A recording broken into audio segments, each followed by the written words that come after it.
gabi, nagkamata ninyo kay mo sakit ang likod, hilas mo, tignan mo ganun sa nila. O, so mag-brush na ha. Okay? Yes.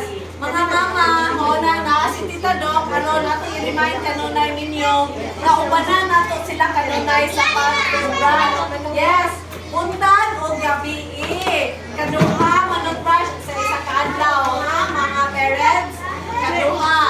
Unsa kanugayon ang sa pag-brush, mother? 2 minutes. Yes, ang pagkanta o happy birthday. Good, happy birthday. Ala. Anana kanugayon ang pag-brush. Ang pagkanta happy birthday to you. Dugay. 2 minutes. 2. Kaduha sa isa kadlaw. 2 minutes ang brush. Duha ka times mo ali sa clinic every 6 months. Makita-kita ta every 6 months. Sa clinic, bisa kita mga dagko, magpa-clinic ta kaduha sa isang clinic. Tutuha, stress. Ayaw kalimite. Yes. Okay. Mga bata tanawan. Happy siya or naghiyak? Happy. Anong happy man siya? Happy siya. Happy siya. Kaya mag-brush siya.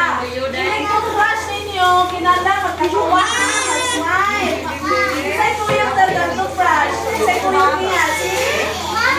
Yes. So, napaka-importante si mama, si papa, si lola.